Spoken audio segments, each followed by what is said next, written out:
চেতনায় যে সকল কবি চিরভাস্বর, তাদের মধ্যে কাজী নজরুল ইসলাম অন্যতম। আজ আবাহনের পক্ষ থেকে আমাদের নিবেদন রাখবে চেনা অচেনায় বিদ্রোহী কবি।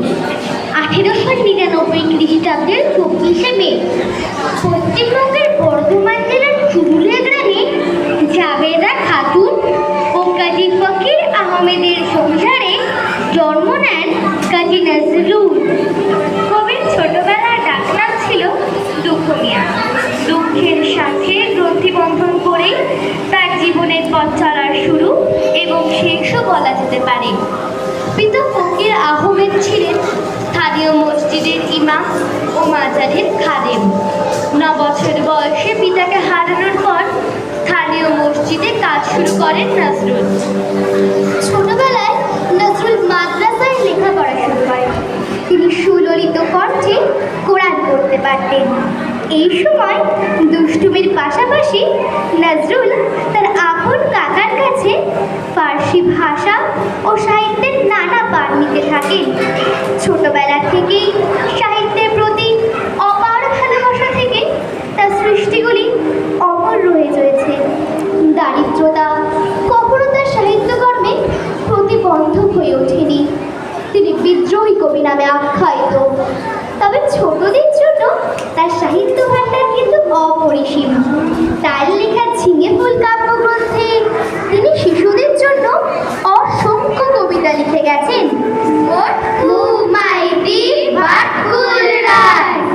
রুদ্র হয়ে যুদ্ধে যায়, পেটে খাটনির পিঠে পায়, ক্ষেত্রে চলে ক্ষেত্রে যায়, মটকু মাইতি ভাটকুল রায়, পায়ে পড়ে গাছ গাছ ফুটার কুর্তি, কড়াইয়া চলে যেন কাঠ প্রিয় মূর্তি, অনুলুল সুরে গাই গান ভর্তি, হাঁটি হাঁটি পাপা ডাইরে বাই, মটকু মাইতি ভাটকুল রায়, রাস্তায় তেড়ে এলো এড়ে এক দামড়া, চুষকে পাটকুর ছড়ে গেল চামড়া, ভয় মটকুর চোখ হয়ে গেল আমরা, সে উল্টিয়ে 7 পাক ডিগবাজ খায়, মটকু মাইতি ভাটকুল রায়, মটকু মাইতি ভাটকুল রায়। এছাড়াও ব্যঙ্গ রসাত্মক কবিতার ক্ষেত্রে তার তুলনা নেই। সবাইকে তুই বর দিলি মা, পাষাণ রাজার ঝি, আমি ভিড় ঠেলেছে যেতে নারী, বর পাবো নাকি? এই শিয়ালগুলোই ভাঙা বেড়া কি দেখালো বল, কাছা খুলে ছুটছে যত আকাল হুড়োদল।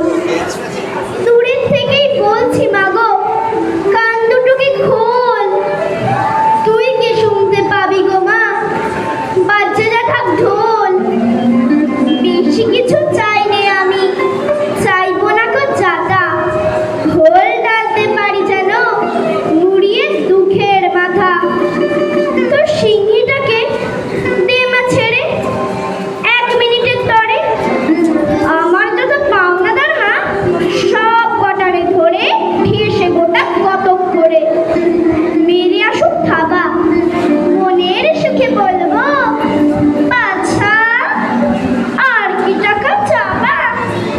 1911 সাল, তখন প্রথম বিশ্বযুদ্ধ চলছে। কাজী নজরুল ঠিক করলেন যুদ্ধে যোগ দেবেন।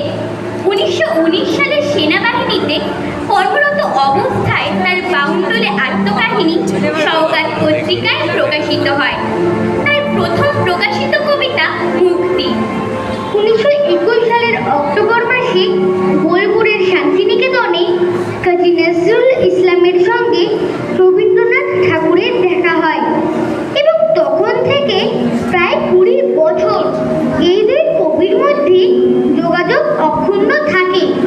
দেশদ্রোহিতার অপরাধে নজরুল যখন জেলবন্দি, তখন রবীন্দ্রনাথ তার বসন্ত নাটকটি কবিকে উৎসর্গ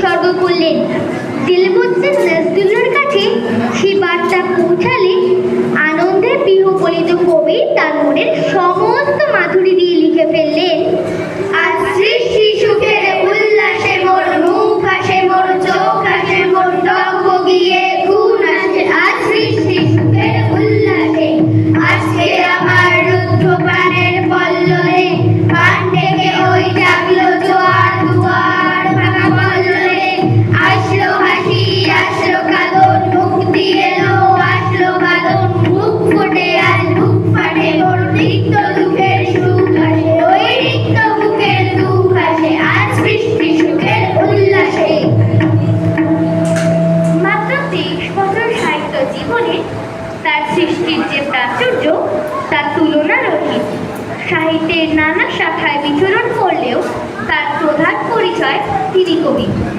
তার লেখনীতে আমরা পেয়েছি বলবীর বলুন্নতম শির, শির নেহারি আমারি নত শির ওই শিখর নিহাদ্রি, বলবীর বলুন্নতম শির। 1926 খ্রিস্টাব্দে হিন্দু মুসলিম দাঙ্গা কবিকে ভীষণভাবে নাড়া দিয়েছিল। তিনি প্রথমে শেখালেন মোরা একই বৃত্তে দুটি কুসুম, হিন্দু মুসলমান, মুসলিম তার নয়ন মণি, হিন্দু তাহার প্রাণ। ইসলামিক গানের সাথে তার রচনায় আমরা বহু শ্যামা সঙ্গীত পাই। তার লেখা গানগুলি নজরুল গীতি নামে পরিচিত। 1945 সালে তিনি কলকাতা বিশ্ববিদ্যালয়ের কাছ থেকে জগদ্ধাত্রী স্বর্ণপদক পুরস্কার পেয়েছিলেন। 1960 সালে তৃতীয় সর্বোচ্চ পদ্মভূষণের পুরস্কার পেয়েছিলেন। তিনি বাংলাদেশের সরকারের কাছ থেকে জাতীয় কবির উপাধি এবং 21 পদক পুরস্কার পান। 1942 খ্রিস্টাব্দে তিনি মারাত্মকভাবে স্নায়বিক অসুস্থতায় আক্রান্ত হয়ে পড়লে আকস্মিকভাবে তার সকল সক্রিয়তার অবসান ঘটে। 1972 খ্রিস্টাব্দের 24 মে ভারত সরকারের অনুমতিক্রমে কাজী নজরুল সপরিবারে বাংলাদেশে যান। 1976 খ্রিস্টাব্দের 29 অগস্ট কবির মৃত্যু হয়। কবির মৃত্যু হয় না, যে কবি সাম্যের কবি, যে কবি মানুষের কবি, তিনি তার লেখনীর মধ্যে দিয়ে